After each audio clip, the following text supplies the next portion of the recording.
A few days ago, I did a predictions episode on Elon Musk's master plan part 3, which is still forthcoming. In the meantime, Elon has tweeted and also talked at Giga Berlin, where they're delivering the first cars, March 22nd. It's my sister's birthday today, so happy birthday, cars. But anyway, congratulations to Tesla on doing that. But in his recent tweet and also in his talk to the Berlin Delivery Festival today, Elon Musk has said more specific things about his master plan. Let's take a look at what I got right and wrong in my predictions so far, but also interestingly enough, what Elon Musk's vision really is. I think it's becoming clearer and clearer, and there's a little bit of a fortunate confluence of events that's helping inform what I'm thinking about. Let's take a look.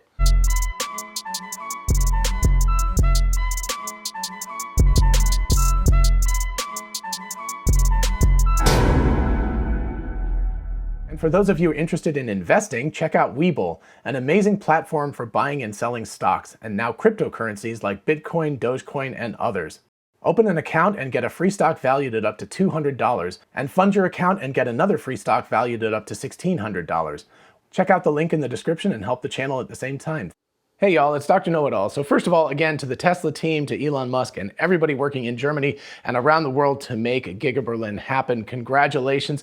I can't wait to be in Austin for what I hope will be effectively the same ceremony on April 7th, where they will be hopefully doing the first deliveries. Also, I have to publicly eat crow. I said that Austin was going to deliver the first cars instead of Berlin. Clearly I was wrong, so good thing I didn't say I was going to eat like I don't know, a GM hat or something like that. Otherwise I would be eating a GM hat on camera. So anyway, I was wrong, so there you go. I admit it when I'm wrong. But in an interesting confluence of events, I happen to be reading Ashley Vance's book from 2015 on Elon Musk, and 7 years ago at this point might seem hopelessly out of date, but it actually really is interesting how much it's not out of date. And I think that that goes to Elon Musk's master plan part 3. So I want to talk about that today. First of all, let's recap. I'm going to read this off of my phone since I actually wrote this down, and I'll put a little screen grab up here. In my previous prediction episode, the master plans part 1 and part 2 both had 4 bullet points, so I put 4 bullet points in just to be consistent with that and tried to write them approximately like Elon Musk would.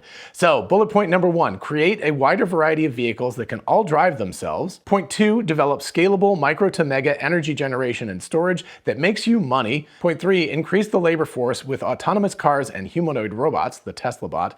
And point 4, enable a solution to artificial general intelligence. Now, in the previous episode, which you can catch right here if you're interested, I talked about SpaceX in that episode, but I explicitly said that that was not going to be in his master plan because it was a Tesla master plan. Well, Elon Musk proved me wrong right away. He tweeted out almost immediately afterwards that he was going to include SpaceX and the Boring Company in his master plan part 3. So I found that rather interesting because that was not in master plans part 1 or 2 for Tesla. Anyway, I talked about SpaceX. I just didn't put them in the 4 bullet points. And I said, of course, that Mars was super important to that. And the thing that I didn't explicitly talk about, but Elon Musk seems massively driven on, is scaling. Now, I talked about massively increasing the labor force via robotics, Tesla bots, full self-driving cars, and et cetera, et cetera. And so I kind of implicitly talked about scaling things out, but I didn't explicitly talk about that. Clearly, from what Elon has been saying, he's going to explicitly talk about scaling. So I was wrong about that. Again, I was talking about that in an implicit basis, but it's clear that he's going to be quite explicit about that instead. And if you take a listen to his speech today from Giga Berlin, you can hear him talking about that to a larger extent. Although I will say, I said a larger variety of cars that will be self-driving, and he very explicitly says that they're going to develop many cars beyond just the Model Y and eventually the Model 3 at Berlin. So I think that, you know, at least I'm in on that element of the master plan. So you know, what you're doing really matters. It makes a difference. I'm sort of working on the master plan part 3, and it's a huge, yeah, it's gonna be good. But a huge part of that is scaling to high volume. So in order for us to really affect the world in a positive way, because we get a lot of press, we get a lot of attention, but if you say how many vehicles have we made as a percentage of total vehicles in the world, because there's 2 billion vehicles in the world, well, so far we've actually are well below 1%. We're not even 0.5%. So it's essential for us to really affect the future in a positive way. We have to make a lot of cars. That's the only way. So, and this was that's why we call it a gigafactory, you know. It's very big.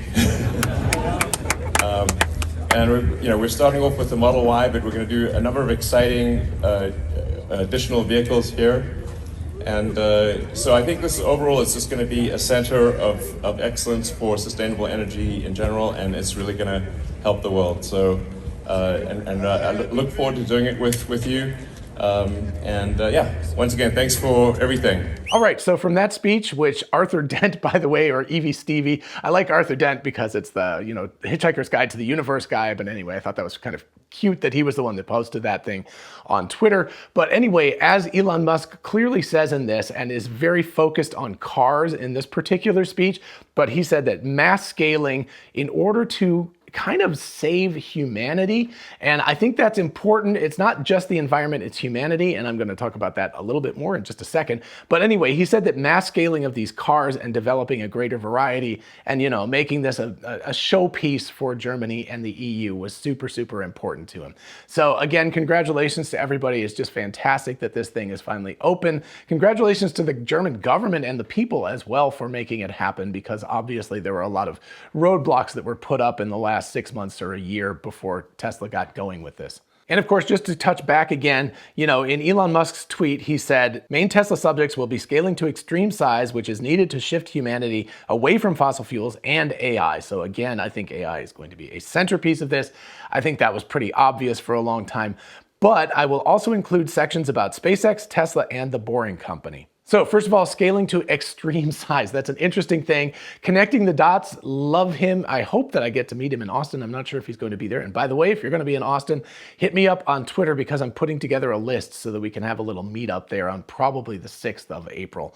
Anyway, Connecting the Dots and his friend in Germany have been talking about Tesla, or the X company, and we're going to touch on that more in just a little bit, becoming the fictional CHOAM from the Dune universe, which is a company that basically just kind of owns everything. So anyway, I think that it's rather intriguing that he talks about not just big size, but extreme size. He's talking about something becoming potentially huger than any other company ever has been in the history of the world. So I think that's his vision. And the reason why I think Ashley Vance's book is so incredibly insightful right at this particular moment is that Elon Musk, in the middle of the dot-com bust in the early 2000s, was a major contributor to Tesla and, basically funded them because it was just an idea at the time, and also started SpaceX. And so he created these companies in the middle of a time that nobody should have been creating anything outstanding or inventive or really forward thinking.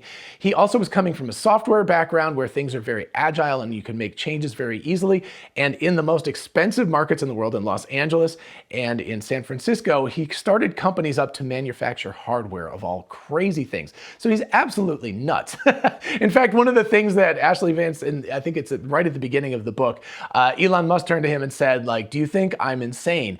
And I think, yes, he is insane. He's insane in the best possible way. Sane people would say, this is not even a viable option. You got to remember, this is 2 decades ago when this stuff was going on. Things were a complete disaster in terms of Silicon Valley, in terms of the way that the world was looking at technology at the time, and hardware in particular. Nobody was looking to create inventive or innovate in hardware at all. And he just completely bucked the trend. And the main reason why was because he really, really wanted to save humanity. And that's the part of the master plan that I don't think people have talked about just yet, and why the Boring Company is in this master plan. Because that threw me for a loop when I saw that. I was like, clearly SpaceX, no big deal.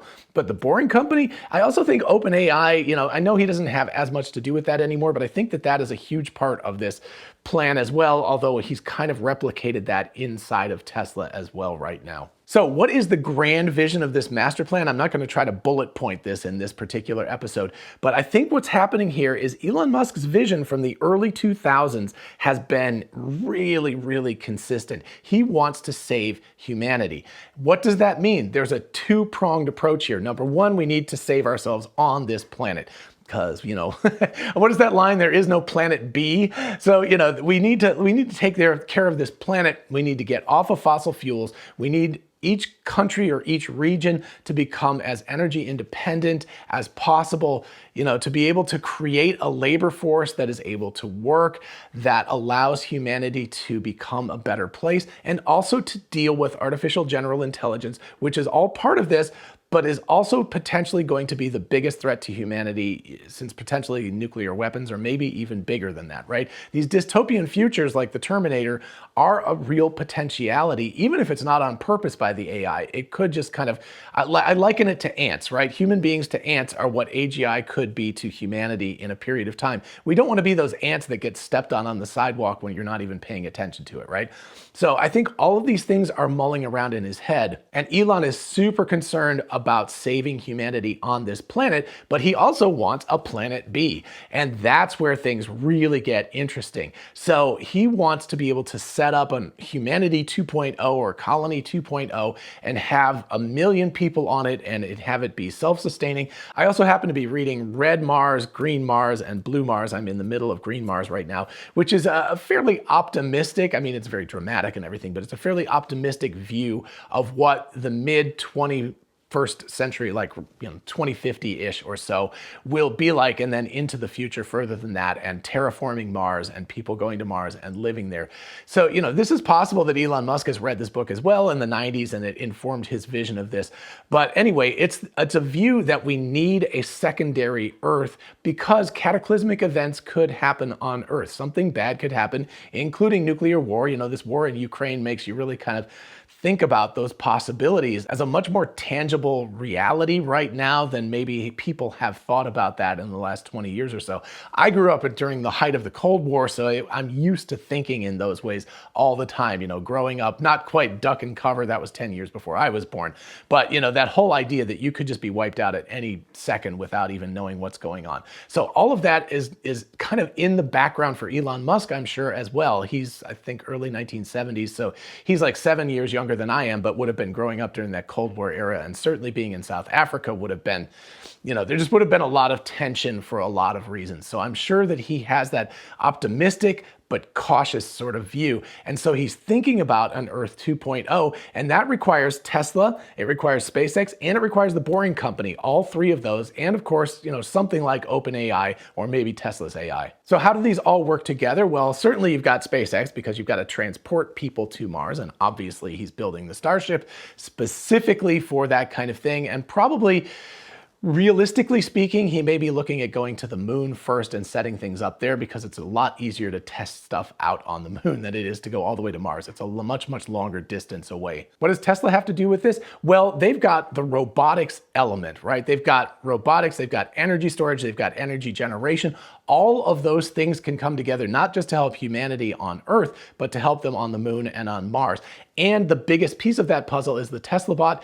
There have been rumors, I was looking on Twitter recently, there are people talking, take this with a grain of salt, big old grain of salt, because I don't have any direct evidence about this, but there are rumors that the Tesla bot may actually have prototypes on the factory floors in Tesla doing trial work by the end of 2022 or the first quarter of 2023. So think about that. We could have, I think, what was it, 5'8", 5'6" maybe, robots walking around carrying boxes and things like that in Tesla factories, maybe in Austin, maybe in Fremont, maybe in Shanghai, who knows.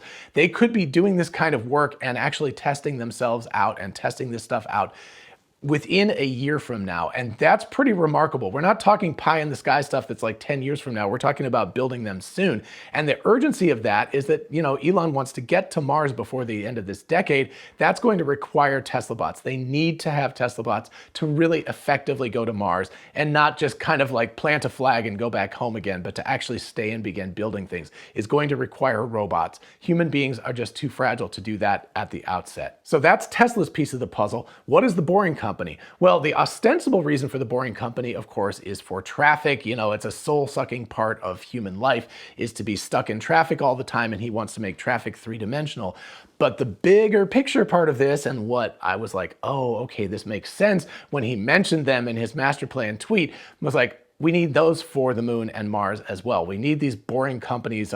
Is it Proofrock or Godot? I can't remember which one's the latest version. But anyway, we need these things to dig down under the surface, create habitation, tunnels for humanity on the moon, on Mars, and then eventually onto other places as well. So that is the third leg of this whole thing. Of course, AI, robotics, all of that kind of stuff is like the centerpiece of all of this, because you need it to be able to make all of this other stuff operate. But the boring company is not just for solving traffic problems on Earth. That may seem, I mean, it's a super annoying thing and it's soul sucking and all that, but you might be like, that's not at the same level as changing over from fossil fuels to renewable energy. It's not at the same level as making reusable space transportation, available to humanity. Those are huge things. It's like the boring company is cool, but not as big of a problem. Well, if you start looking at humanity 2.0 out there on the moon and on Mars, then the boring company really comes into its own. It's completely necessary. And so we look at having to have these boring machines on these other planets that can go down and tunnel out things and create habitations for humanity. And so I think that's the alternate piece. He's looking at Master Plan Part 3 is helping humanity on Earth, creating humanity someplace else to make sure that we have a backup of humanity if we need it in the long term. I think before he dies, he really, really wants to see maybe not a self-sustaining colony on Mars. That's going to take a lot of work, but at least the prototype of that, like getting to that stage. And considering I'm about the same age as him, I'm crossing my fingers that maybe I'll make it and be able to see that too. That would be really, really amazing. And then the final little piece I want to touch on with all of this is that Elon Musk may be thinking about that X holding company again. I don't know what he would call it, but people have been I mean, heck, he names his children with X's in them and stuff, so why not? But he could make this X holding company that has within it potentially OpenAI, but I think specifically the Boring Company, SpaceX, and Tesla, all of those could be placed within one bucket so that they have even more synergy than they have now. I'm not saying that's necessary. I'm not saying that's necessarily part of his explicit master plan, but it sure seems like it could be. So I would not be at all surprised if he said he wants to make all of these companies into one giant company. And in that case, we really will be looking at something like CHOAM. So even though I wasn't correct about all of my assumptions about his master plan, I'm actually even more excited about it now that I'm getting more information about what he's thinking. And I really can't wait to see what he's got planned. All right, I hope you enjoyed this episode and found it fun and interesting. If you did, please do like the video so other people can find it, because YouTube's AI works that way. And of course, consider subscribing for more of this kind of content. As always, a huge shout out to my patrons on Patreon. Thank you all so much. There's going to be quite a few of you in Austin, so I'm really looking forward to meeting a whole bunch of you in person. And of course, if you want to join the team, just check out the link in the description. And if you're interested in a whole bunch of really cool merch, check out our merch store. Link is in the description. We have TeslaBot t-shirts, the Tesla meme t-shirt, Success is a Possible Outcome, 4680 battery cells. All of that stuff is on t-shirts, mugs, tumblers, and on. So check it out. And for those of you interested in investing, check out WeBull, an amazing platform for buying and selling stocks, and now cryptocurrencies like Bitcoin, Dogecoin, and others. Open an account and get a free stock valued at up to $200, and fund your account and get another free stock valued at up to $1,600. Check out the link in the description and help the channel at the same time. Thank you. And finally, don't forget we are both Tesla and Amazon affiliates. If you look in the description, you can see how going shopping for a solar roof, a power wall, or anything on Amazon helps out the channel. In the meantime, I'll see you in the next one. Bye-bye.